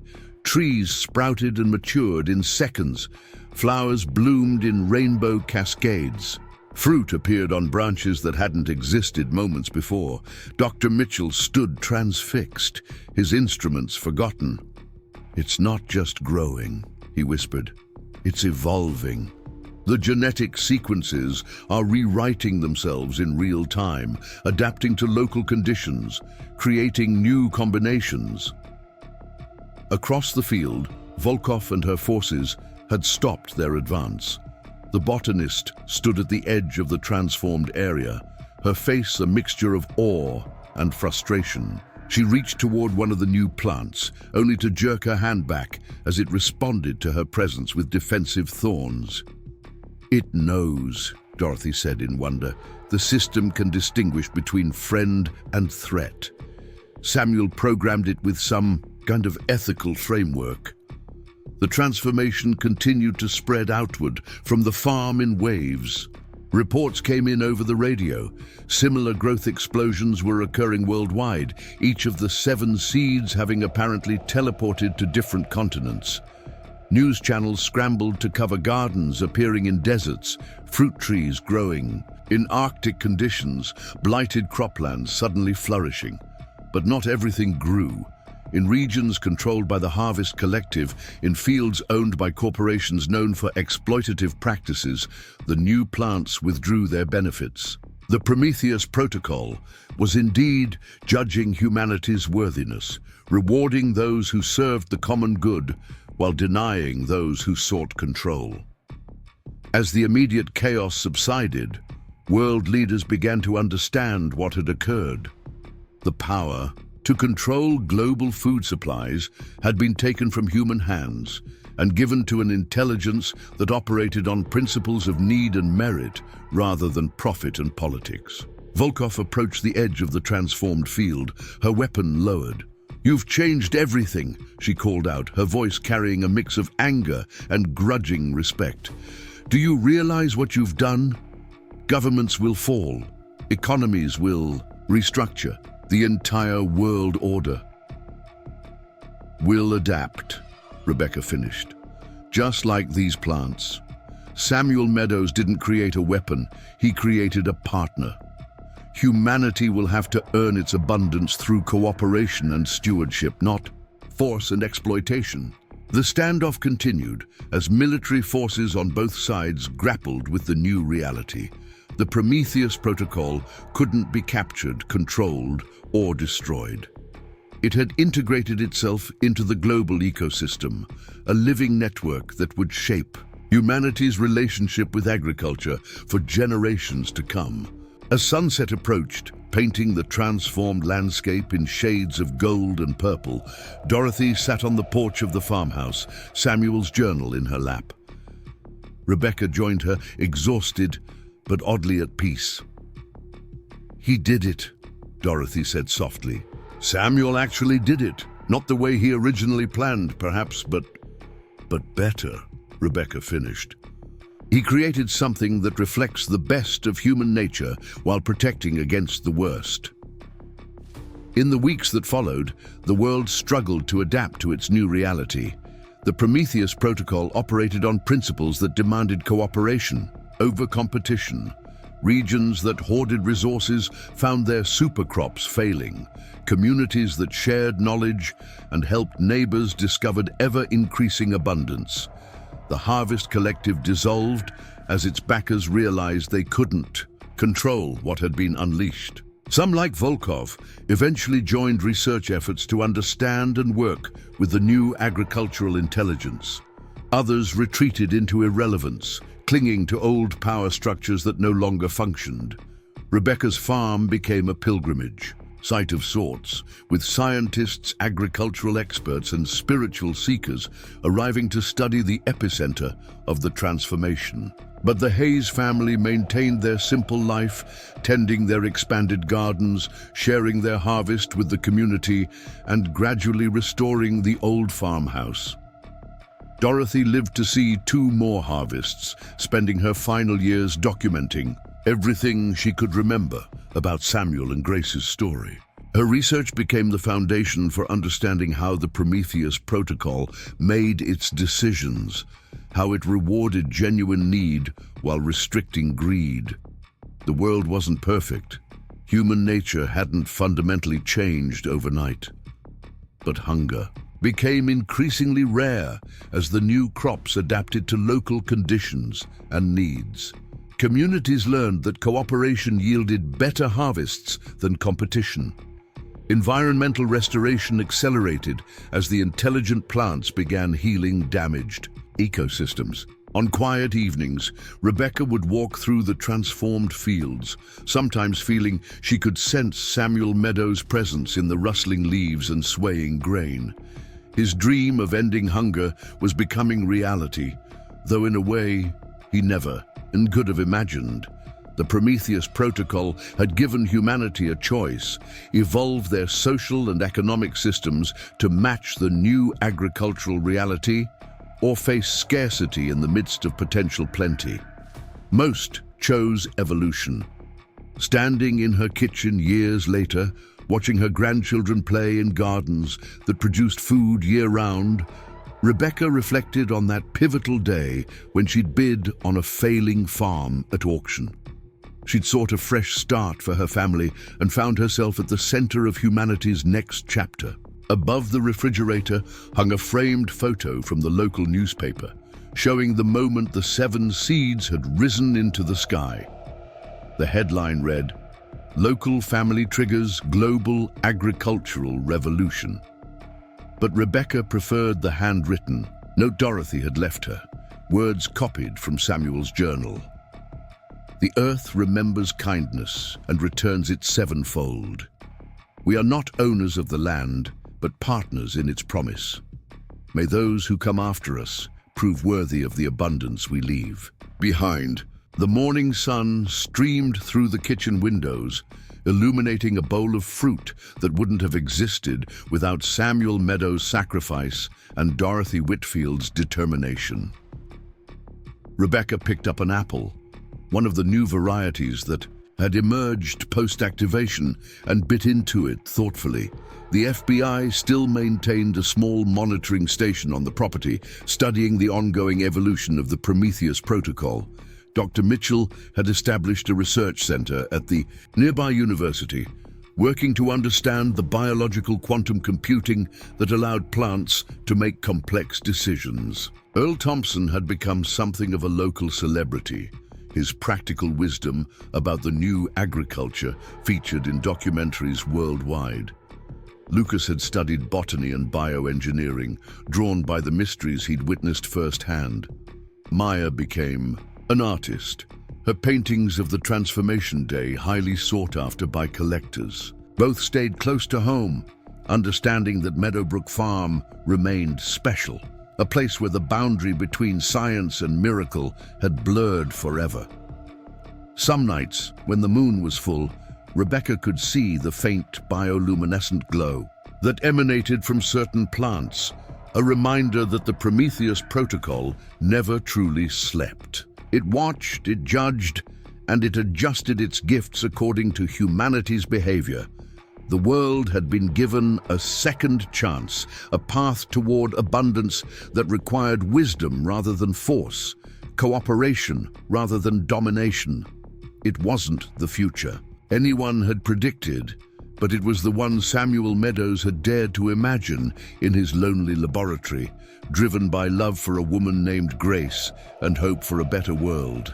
And in the end, hope had proven stronger than fear, love more powerful than greed, and the dream of one man had become the reality for billions. The age of scarcity was ending, replaced by an era where humanity's relationship with the earth had become a true partnership. Rebecca smiled, remembering Dorothy's words from that first day. Sometimes it's not about what you can afford, but what you can't afford to lose.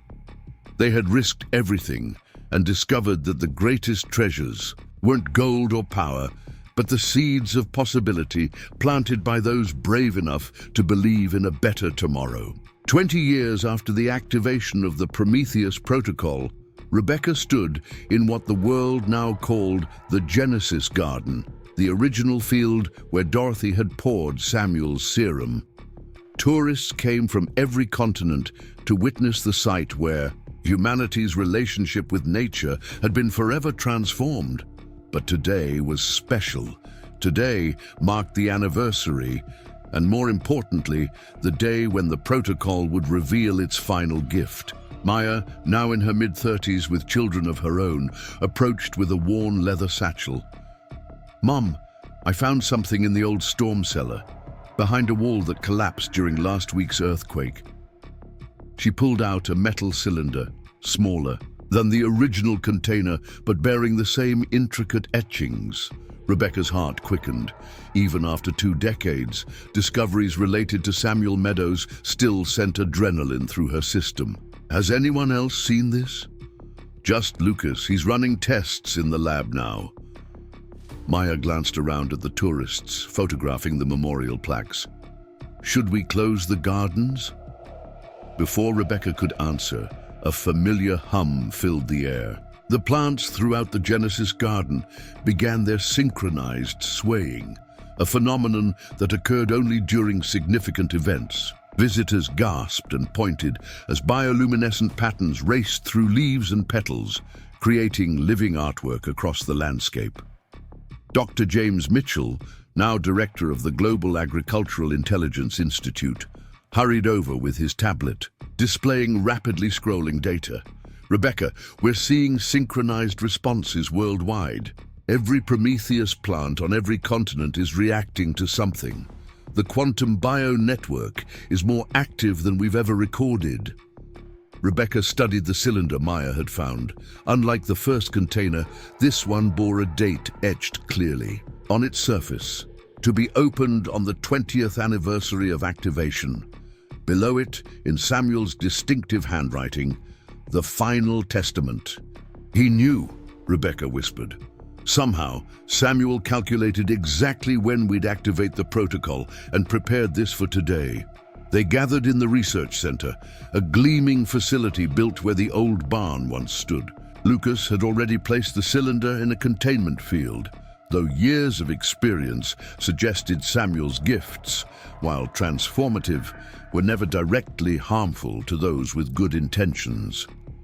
Director Marcus Bradley arrived within the hour, his hair now silver, but his eyes still sharp.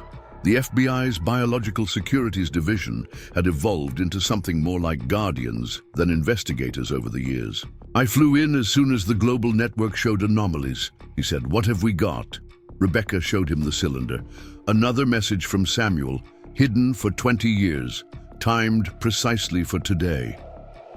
"The plants knew," Maya added. "They started reacting before we even brought it into the lab. The protocol recognized its presence."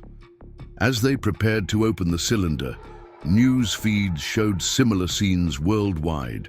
In the Sahara, vast gardens that had transformed desert into productive, land pulsed with ethereal light. In Siberia, cold-resistant crops swayed in perfect unison despite the absence of wind. In the Amazon, recovered rainforest sections displayed patterns that looked almost like written language when viewed from above. "It's communicating," Dr. Mitchell said, studying the data streams. "The entire planetary network is preparing for something." The cylinder opened with surprising ease, as if it had been waiting for this exact moment. Inside were 3 items. A vial of iridescent liquid that seemed to contain entire galaxies. A data crystal unlike any technology from the 1940s, and a handwritten letter on paper that looked as fresh as if penned yesterday. Dorothy's great-niece, Sarah Whitfield, now the farm's chief archivist, carefully unfolded the letter. Her voice trembled as she read, "To the guardians of tomorrow, if you are reading this, then my greatest hope has been realized. The Prometheus Protocol has not only survived, but thrived for 2 decades. humanity has proven capable of partnership rather than dominion. The 7 seeds have judged and found you worthy of the final evolution. The vial contains what I call the consciousness catalyst. It is not meant for the plants. They have already achieved their form of awareness. It is meant for those who tend them. When introduced to the global network, it will complete the bridge between human and plant consciousness, creating true communication, true understanding. But this gift comes with a choice, as all gifts should. Use it, and humanity enters an age of genuine partnership with nature, sharing knowledge, perception, and purpose. Refuse it, and the protocol continues as before, beneficial but separate. The decision, as always, rests with those who have proven themselves caretakers rather than conquerors. Choose wisely. With hope eternal, Samuel Meadows. The implications sent shockwaves through the scientific community. Within hours, world leaders were convening emergency sessions. Philosophers and religious leaders debated the meaning of consciousness sharing with plants. Environmental groups celebrated, while skeptics warned of unknown consequences. Rebecca found herself once again at the center of a decision that would reshape humanity's future. But this time, she wasn't alone. A council formed naturally. Scientists, farmers, ethicists, and individuals who had spent 2 decades working closely with the Prometheus plants. The plants have never harmed us, pointed out Chen Wei, director of the Asian Agricultural Alliance. They've fed billions, restored damaged ecosystems, and somehow made decisions that consistently benefit the greater good. But consciousness sharing, countered Dr. Elizabeth Harper from the European Bioethics Committee. We're talking about fundamentally altering human perception. What does it even mean to share awareness with a plant network? Maya, who had spent years painting the Prometheus plants and claimed to already sense their moods, spoke up. Maybe we're not altering ourselves so much as completing something that was always meant to be. Indigenous cultures have spoken of plant consciousness for millennia. We're just catching up. The debate continued for days, broadcast globally as humanity grappled with its next evolutionary step. During this time, the plants themselves seemed to participate, creating unprecedented displays of beauty and coordination. Gardens produced fruits that contained perfect nutritional balances for their local populations. Healing plants emerged in regions facing disease outbreaks. It was as if the protocol was demonstrating its worthiness as a partner. Rebecca spent her evenings in the Genesis garden, sitting among the plants that had become as familiar as old friends. She thought about Dorothy, who had passed 5 years ago, but lived long enough to see world hunger become a historical footnote. She thought about Samuel and Grace, whose love story had sparked a transformation beyond imagination. On the 7th day, as if guided by biblical symmetry, the decision crystallized. The council voted, but everyone knew the real choice had already been made in millions of small moments. Farmers working alongside responsive crops, children playing, in gardens that seemed to play back, scientists discovering that the protocol's solutions consistently surpassed human innovation. They gathered in the Genesis garden for the ceremony. Representatives from every inhabited continent stood witness as Rebecca held the vial of consciousness catalyst.